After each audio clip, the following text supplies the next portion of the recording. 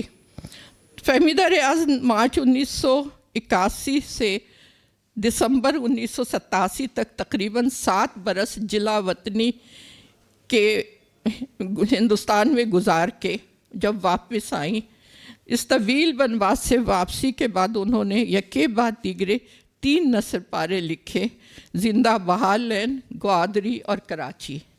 یہ تینوں مختصر ناول بنگلہ دیش، ہندوستان اور پاکستان کے پس منظر میں ہیں،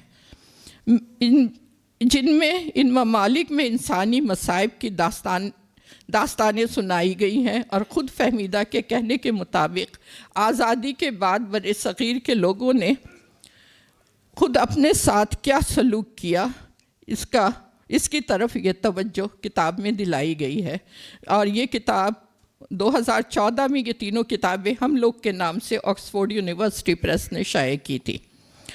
ان کی کہانیوں کا مجموعہ خط مرموز 2002 میں سٹی پریس کراچی سے شائع ہوا۔ اس مجموعے کے بعد انہوں نے متعدد کہانیاں لکھی، جن میں جھنوں کو چٹھی ملی بہت مقبول ہوئی۔ یہ کہانی حضرت علی کے مالک اشتر کے نام خط کے پس منظر میں لکھی گئی ہے۔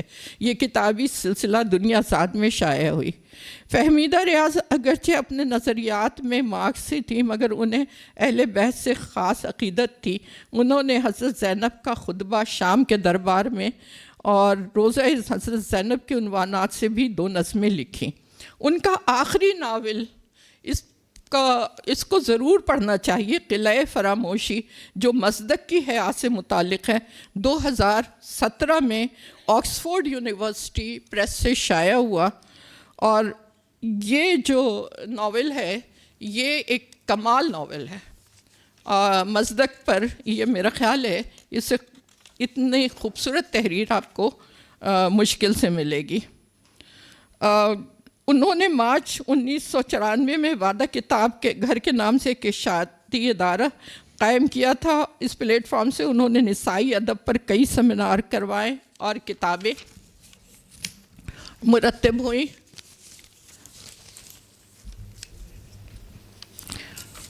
بہرحال یہ سب میں چھوڑ رہی ہوں، اب میں ان کے اس کام کی طرف آنا چاہ رہی ہوں جس کا یہاں ذکر نہیں ہوا ہے، وہ ہے بچوں کا ادب۔ فہمیدہ ریاض بہت منفرد تخلیق کار اور دانشور تھیں۔ ان کی تخلیقات اور طرز زندگی میں سماجی و سیاسی شعور نمایاں ہیں۔ انہوں نے بچوں میں یہ شعور پیدا کرنے اور ان کی ادبی تخلیقی صلاحیتوں کی نشو و نما کے لیے باقاعدہ کام کیا۔ ان کے قائم کردہ ادارے وعدہ کتاب گھر کی جانب سے بچوں کے لیے 13 کتابیں شائع کی گئیں۔ یہ کتابیں میرے پاس موجود ہیں، وہاں آرٹس کونسل کی جو لائبریری ہے، آرٹس کونسل ایسٹ کی ایوان جوش، اس میں وہ کتابیں ساری موجود ہیں۔ اور وہاں ایک گوشہ فہمیدہ ریاض بھی ہے۔ یہ کتابیں تبازات، کہانیوں، نظموں اور تراجم پر مشتمل ہیں، جن کی تصنیف اور ترجمے میں خود ان کے علاوہ آصف فروغی اور اسد محمد خان جیسے نام شامل ہیں۔ ان کتابوں میں بچوں کے لیے کوئی نہ کوئی ایسا پیغام موجود ہے جو ان کی ذہنی نشو و نما کرنے کے ساتھ انہیں مثبت سماجی رویوں کی جانب مائل بھی کرتا ہے۔ اس حوالے سے انہوں نے پاکستان کی تمام زبانوں کے ساتھ عالمی ادب سے بھی استفادہ کیا ہے۔ یہ کتابیں کتنی اہم ہیں، اس کا اندازہ ان چند موضوعات سے لگایا جا سکتا ہے جو وعدہ کتاب گھر سے شائع ہوئی ہیں۔ چیزوں کی کہانیاں، پریوں کی کہانیاں، سفر کی کہانیاں، ہستی کہانیاں، ٹرافی کیسے ملتی ہے، بہادر سلطانہ، جگمگ تارے، اور جو برصغیر کی نمایاں خواتین کے بارے میں ہے، اور بھوری ریچھنی جو ایک ایسی بچی کے بارے میں ہے جس نے ریچھنی کے بچے کی مدد کی، وغیرہ۔ ان کے علاوہ انہوں نے آکسفورڈ یونیورسٹی پریس کے لیے بھی کہانیوں کی متعدد کتابیں لکھی، ترجمے کیے، جن میں پیڑ کی پہلی جو درختوں کی پیدائش سے اور افزائش اور فطرت کی نشو و نما کے بارے میں ہے، چڑیا اور تتلی، جنگل میں بھیڑیا، پاکستان کی لوک کہانیاں، الف لیلہ جس میں 3 کہانیاں الف لیلہ سے لی گئی ہیں، پھر شخصیات مثلا فیض احمد فیض، مرزا قلیج بیگ کے بارے میں لکھا، اور سعادت حسن منٹو کی ایک کہانی منتر کے نام سے تلخیص کی۔ فہمیدہ ریاض نے ادبی ورثہ سیریز کے لیے شیخ سعدی، ہمارے بھٹائی، ابن خلدون اور ان کا مقدمہ، ہمارے رومی اور شیخ فرید الدین اتار کی کہانی سی مرغ اور چڑیا بھی تحریر کی۔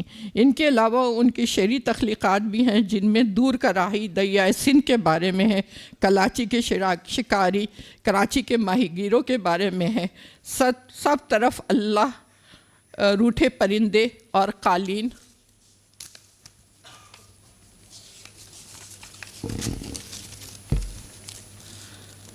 قالین بننے والے وغیرہ شامل ہے۔ جس طرح فہمیدہ ریاض کی تمام تخلیقات میں اصناف، زبان اور موضوعات کا تنوع ہے، اسی طرح انہوں نے بچوں کے لیے بھی متنوع موضوعات کا انتخاب کیا، مگر ہر موضوع کو اس طرح لکھا جو اپنے اندر کوئی نہ کوئی سبق سموئے ہوئے ہے۔ بہت شکریہ۔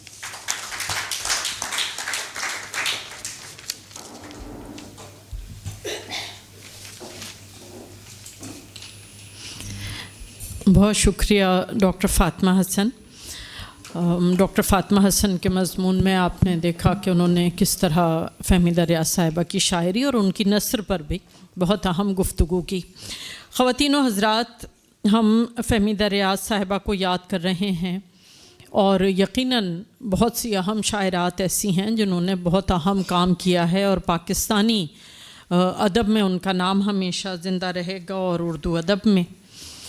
لیکن جب پاکستان معارض وجود میں آیا تو اس وقت کوئی راستہ طے شدہ نہیں تھا کہ یہاں پر خواتین تخلیق کار ہوں گی یا نہیں، عورت کو اپنے اظہار کا موقع ملے گا یا نہیں۔ خواتین کے لیے یہ راستہ بنایا زہرا نگاہ صاحبہ نے۔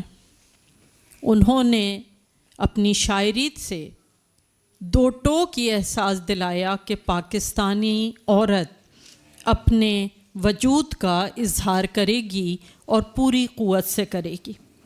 زہرا نگاہ صاحبہ کی شاعری میں ایک طرف ہمیں آئلی زندگی پوری نزاکت، لطافت اور نہایت نزاکتوں کے ساتھ ملتی ہے، دوسری طرف ان کے ہاں سماجی شعور بے پناہ ترقی یافتہ ہے، اور وہ اس سماجی شعور سے ہمارے سماج کی تصاویر جس طرح پیش کرتی ہیں وہ قابل قدر ہے۔ اس کے ساتھ ساتھ جو دنیا میں تبدیلیاں رونما ہو رہی ہیں، خصوصاً تہذیبی سطح پر اور اخلاقی اقدار میں جو ٹوٹ پھوٹ ہو رہی ہے، اس تمام انہدام کو، اس ٹوٹ پھوٹ کو، اس شکست و ریخت کو زہرا نگاہ صاحبہ نے جس طرح اپنی شاعری میں لکھا ہے، اس کی مثال ہمیں کسی اور شاعرہ کے ہاں نہیں ملتی ہے۔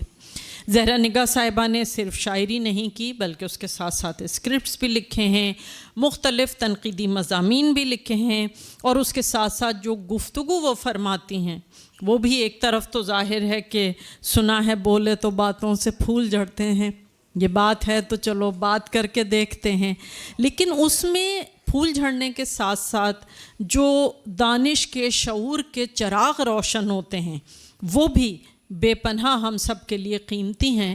اور ہم ایک بار پھر اپنی ابتدا میں کہی ہوئی بات کو دہرائیں گے کہ ہم سب کی خوش قسمتی ہے کہ زہرا نگاہ صاحبہ اس وقت موجود ہیں اور فہمیدہ ریاض صاحبہ کی اس سالگرہ کی تقریب کی صدارت فرما رہی ہیں. اور یقیناً ہم سب خواتین تخلیق کاروں کو یہ کہتے ہوئے فخر محسوس ہونا چاہیے کہ ہم سب عہد زہرا نگاہ میں زندہ ہیں. آپ سب کی بھرپور تالیوں میں زہرا نگاہ صاحب. خواتین و حضرات، آپ تک آواز آ رہی ہے میری؟ جی. ابھی پچھلے سال ہم نے ایک فنکشن کیا تھا یہیں آرٹ کونسل میں فہمیدہ ریاض کے بارے میں، اور میں نے اس میں اپنا مضمون بھی پڑھا تھا. اس دفعہ جب کہا احمد شاہ صاحب نے تو میں نے یہ کہا کہ بھائی میں تو پچھلی دفعہ پڑھ چکی ہوں. تو ان کا نہیں، بس آپ آ کے بیٹھیے، بس یہی کافی ہے، کچھ کہہ دیجیے گا. تو میرے پاس کوئی خاص مضمون تو ہے نہیں. ایک بات آپ سے کہوں گی کہ یہ تو دیکھیے کہ سال کس طرح 2-3 ہفتوں میں ختم ہو گیا. کل کی سی بات لگتی ہے. سال اسی طرح گزرتے رہیں گے اور اسی طرح جانے والوں کی یاد آتی رہے گی. آج میرا دل چاہتا ہے کہ آپ کو ایک محترم شاعر عزیز حامد مدنی مرحوم کی لکھی ہوئی ایک نثر کا حصہ، ایک پیراگراف میں آپ کو سنانا چاہتی ہوں، جس کا تعلق کہیں نہ کہیں فہمیدہ کی ذات اور ان کی ادب، ان کی شاعری سے ملتا ہے.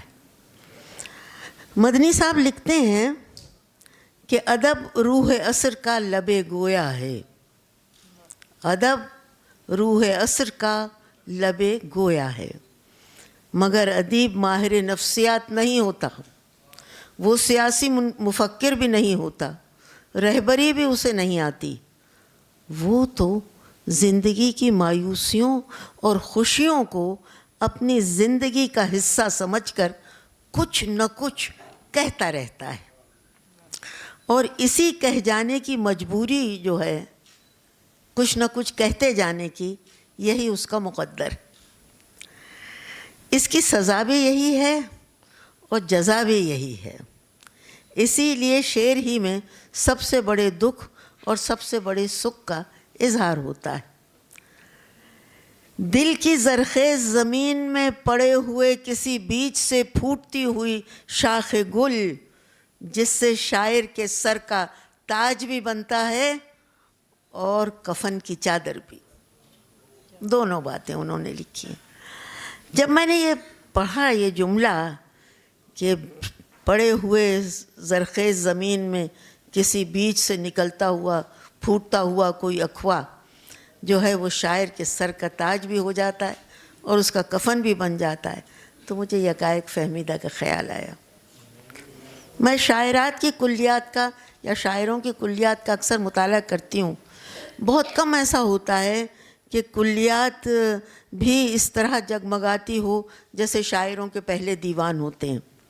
یہ سب دیوان جب اکٹھا ہو جاتے ہیں تو بعض وقت بوجھل بھی ہو جاتے ہیں، لیکن فہمیدہ کی کلیات پڑھتے ہوئے کہیں بھی مجھے کسی بوجھ کا احساس نہیں ہوا. یہ بھی اس مرحومہ کا شاید کمال فن ہے. ایک بات اور کہہ دوں، یہاں فہمیدہ کے بارے میں آپ نے بہت سی باتیں سن لی. میں تھوڑی سی بات آپ سے کہنا چاہتی ہوں، 2-4 جملے، کہ شاعری جو ہے وہ صرف زبان کو اجاگر کرنے کا نام نہیں ہے. شاعری ہماری تہذیبی اور تاریخی روایتوں کی ضامن ہے. اس سے افراد ایک دوسرے کے قریب آتے ہیں اور بغیر ایک دوسرے کو جانے ہوئے ایک دوسرے کے دکھ اور سکھ میں شریک ہو جاتے ہیں. اب یہ سوچئے کہ اس طرح کہ میں نے ایک شعر پڑھا اور مجھے وہ بہت اچھا لگا، اس کے ساتھ مجھے اپنے دکھ کا خیال آیا، لیکن ساتھ ہی کسی اور کے دکھ کا بھی خیال آ گیا جسے میں نہیں جانتی تھی. اس طرح آپس کا جو ربط ہے، آپس کا جو میل جول ہے اندیکھے لوگوں کا جو ایک دوسرے کو جانتے بھی نہیں، وہ شعر کے ذریعے ایک دوسرے کے دکھ اور سکھ سے واقف ہو جاتے ہیں. اور شاعری کا سب سے بڑا کمال یہی ہے. شاعر کے لیے بھائی بہت سی صفات کا ہونا ضروری ہے، پڑھنا لکھنا ضروری ہے، کلاسکس کا مطالعہ ضروری ہے، سب کچھ ضروری ہے. لیکن جو چیز سب سے زیادہ ضروری ہے وہ اس کا درد مند دل ہے. وہ درد مند دل جو دنیا جہان کے غم بھی اپنے غم میں شامل کر لیتا ہے. فہمیدہ کے یہاں بھی درد بہت ہیں، اس کے ذاتی درد بھی اور دنیا کے درد بھی. لیکن کمال کی بات ہے کہ کہیں اپنے درد کا اظہار اس نے اس طرح نہیں کیا کہ جو دوسروں پہ گراں گزرے. کبھی نہیں کیا. بہت سی نظمیں میں آپ کو سنا سکتی تھی، آپ نے یقیناً پڑھی ہوں گی جس میں اس کے درد کا اظہار ہے، مگر اس طرح سے ہے کہ اس نے ذرہ برابر کسی کو محسوس ہونے نہیں دیا کہ وہ کیا کہہ رہی ہے یا کسی کو اپنا دکھ سنا رہی ہے، اور اس دکھ کے سنانے کی وہ داد بھی طلب کرنا چاہتی. ایک شعر مجھے یاد ہے اس کا، اور جو بہت دنوں تک میرے پیچھے پیچھے چلتا رہا. آج بھی اس شعر کو پڑھتی ہوں تو مجھے بہت اچھا لگتا ہے. بہت گہرا شعر ہے. میں جب فراق کی راتوں میں اس کے ساتھ رہی، میں جب فراق کی راتوں میں اس کے ساتھ رہی، تو پھر وصال کے لمحوں میں کیوں وہ تنہا تھا. یہ بہت بڑا شعر ہے. آپ اس کے اوپر جتنا غور کریں کتابیں کھلتی جاتی ہیں اس کے اوپر، اور اس نے چند سیدھے سادے الفاظ میں پورے مفہوم کو بیان کر دیا. کیسی شائستہ شکایت اس نے کی ہے، کیسے تمیز سے اس نے اپنے درد کا اظہار کیا ہے. یہی سلیقہ، یہی شائستگی اس کی شاعری کی روح ہے. لوگ اس کے الفاظ پہ اعتراض کرتے ہیں کہ کون سے الفاظ، کیسے الفاظ. یہی فراق اور وصل کی بات، بدن کی بات، بچے کی بات، شوہر کی بات، محبوب کی بات. کون سے ایسے بھاری الفاظ ہیں؟ یہ تو وہ الفاظ ہیں جو زندگی میں ہر عورت اور مرد کی زندگی میں آتے ہیں. اب یہ اس کے سلیقے اور اس کی استعداد اور اس کی ہمت پہ منحصر ہے کہ وہ ان الفاظ کے معنی کس طرح نکالتا ہے اور کس طرح ان الفاظ کو آپ تک پہنچاتا ہے. وہ ہماری شاعری میں ایک مشعل کی طرح تھی، روشن راہ دکھاتی ہوئی، خاص طور سے تمام شاعرات کو راہ دکھاتی ہوئی. مشعل تو جلنے کے لیے تو جلتی ہے لیکن بجھتی تو ہے. مشعل تو بجھ گئی ہے لیکن اپنی روشنی میں کچھ ایسے راستے چھوڑ گئی ہے کہ نئے لکھنے والے اس پہ چلیں گے تو بہت سرخرو ہوں گے. میری دعا ہے اللہ اس کی مغفرت کرے اور اس کے چھوڑے ہوئے راستے پر لوگوں کو چلنے کی توفیق عطا فرما دے.